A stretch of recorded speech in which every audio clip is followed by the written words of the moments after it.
If I was selling digital products and I was using Pinterest for the first time, here's exactly what I would do to get people from Pinterest to buy my digital products. By the way, if you're new here, hi, I'm Hannah. I am a Pinterest manager and a social search strategist. I myself have made thousands of pounds through Pinterest, through affiliate marketing, and of course, yes, through selling digital products as well. Now, when most people go to Pinterest to start selling digital products, they start creating Pinterest pins that shows the digital products on there, like buy this course, get your guide to this. That can work sometimes, right? But what you want to think about is the people who are on Pinterest, they're looking for a solution, not necessarily a product. It's also just a rule of business.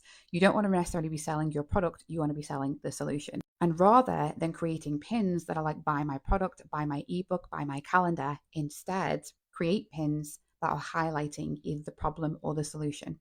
So if I had some sort of digital planner for really busy mums, rather than creating Pinterest pins that are just like, hey, busy mums, buy my calendar, I'm going to create Pinterest pins that will say things like 5 steps to an easy breezy morning routine, even when you have 5 kids.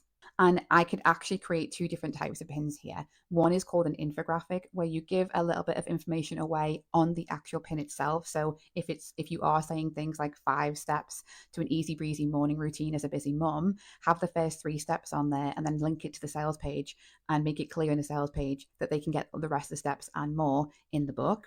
Or the second type of pin that I like to create is what I call the dangle the carrot. In fact, I have a whole video on this in my tutorials and my playlist. Go and check it out. But the dangle the carrot method is where you're essentially kind of saying, I have a solution or I have an answer for you, but you've got to click this pin to come and get it. So for example, if you are selling an ebook where you're showing mums how to have easy breezy morning routines, you could make that Pinterest pin quite personal or quite specific to that. How I went from a stressed out mum to an easy breezy morning mum with 3 hours to spare every morning.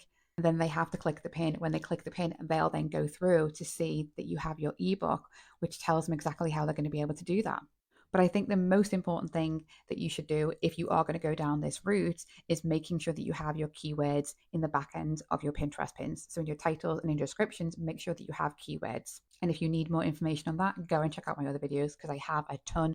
Or come and join my membership, the Social Search Club. It's a monthly membership, and every single month I give you a visibility pack, content ideas, templates, and I deliver you with the top trending keywords on Pinterest. Go and check it out by the link in my bio.